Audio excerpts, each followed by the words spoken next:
Hello মা। হ্যাঁ বাবা, আমি তো শহরে আছি। আপনি আমাদের শহরে আসছেন? বাবা, ডাক্তার দেখাতে আসলাম। ও ডাক্তারের কাছে? বাবা। মা শোনেন, ডাক্তার দেখানো শেষ হইলে আমাদের বাসায় আসেন। ঠিক আছে বাবা, আমি আসতেছি, একটু পরেই আসতেছি। 7-8 দিন থাকবেন। আচ্ছা দেখি। প্লিজ প্লিজ অনুরোধ করলাম মা। বাবা আমি নিচে চলে ও আসি। আপনি নিচে? মা আমি আসতেছি, দাঁড়ান। আসতেছি, দাঁড়ান। তোমার আসা লাগবে না, আমরা উপরে আসতেছি। আচ্ছা আপনি উপরে আসেন, ঠিক আছে। আচ্ছা আচ্ছা। এই তোমার সমস্যা কি? তুমি কি আমার ভালোভাবে দেখতে পারো না? কেন, আমি কি করলাম? তোমার কেন দাওয়াত করে বাসায় মানুষ নিয়ে আসতে হয় কেন? হ্যাঁ মা মা আসতে শান্তি লাগে না তোমার? তোমার শোনা না মা আসতে আসো।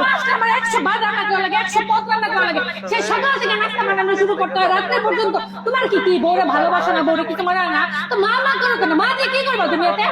মার সেবা করবো চুপ না? থাকো তুমি। মা সেবা করবে মানে তুমি ডাক্তার কাছে দেখে আসতা, দেখে এসে বাইরে রেস্টুরেন্টে খাওয়া, তুমি গাড়িতে তুলে দিত। তোমার এত সমস্যা কিসের? মা শহর আসতে মাকে আসতে বলবো না?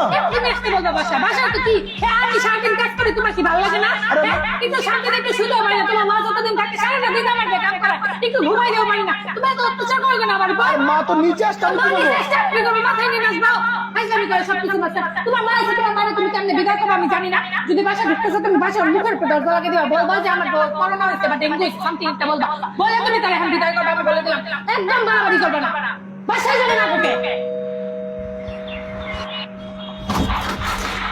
আপনি কিছু না আসছেন মা, আপনার ডেঙ্গু করোনা বিছনা করে রয়েছে, আপনি যান, আসেন না। মা যখন কল দিব হ্যাঁ আম্মা। কি রে মা, বাবার সাথে তোর কিছু হয়েছে? না তো কিছু হয়নি তো। তাহলে জামাই আজকে এরকম করলো কেন? আমি তো কোনোদিন বাঁধন এরকম করতে দেখি নাই। আমার মুখের উপর ধজা লাগিয়ে দিল, আমি অনেক কষ্ট পাইছি রে মা। আমি বাড়িতে না, তুমি আসো না রে, থাক তোরা ভালো থাক।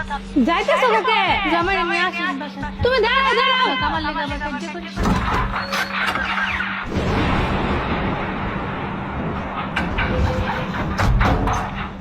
এই তুমি কত বড় সাহস, তুমি আমার মুখের উপর ধজা লাগিয়ে দিছো? তুমি আমার সাথে চলে যাও। কেন? তুমি একবার জিজ্ঞেস করছো কার মা? কার মা? তুমি ভাবছো এটা আমার মা? তার মাকে মানা? চলে শান্তি হয়ে যাও। তোমার মতো নিমক হারাম ছোট লোক আমি জীবনও দেখি নাই। আমি তোমার মায়ের জন্য কি না করি, তোমার মাকে নিজের মায়ের চেয়ে বেশি ভাবি। আর তুমি আমার মায়ের কথা শোনা মাত্র তুমি একদম একদম সব উল্টায় ফেলছো, উল্টায় ফেলে দিলো সবকিছু। কেন? হ্যাঁ তোমার মা তোমার মামার মা মানা না? হ্যাঁ আমার ভাইকে আসছে সারাটা জীবন তোমার পরিবারকে আমি নিজের পরিবার ভাবছি, কিন্তু তুমি কোনোদিন আমার পরিবারকে আপন ভাবো না, কারণ তোমার কাছে আমার জঞ্জাল। বুঝতে পারছো? এটা মনে রাখবা, তোমার ঘরের সন্তান আছে, একদিন তুমিও ঠিক এরকম বাড়ির নিচ থেকে বিদায় হয়ে যাবা। মনে রেখো একটা কথা, আমি বলে রাখলাম। তুমি এমন করো না, আমি কিছু করি না। তুমি একবার বলছো এটা আমার আম্মা। কেন তোমাকে আমার আম্মা বলতে হবে? মা মানে কি? মা মানে মা, সে তোমার হোক আর আমার হোক, মা মানে মা। আচ্ছা হয়েছে, আমার ভুল হয়েছে, আমি আর করবো না, আমি বুঝতে পারিনি। তোমার ভুলের কত হবে? ভুলের সংখ্যা কত? একটা মানুষ ভুল কত করে, কত তার ভুলের সংখ্যা? হ্যাঁ তুমি এখন বকতেছো কেন আমার সাথে? বকতেছি কেন? এখন লাগতেছে নিজের মা দেখে, তুমি লাগতেছে। হ্যাঁ তুমি একবার বলেন এটা আমার মা।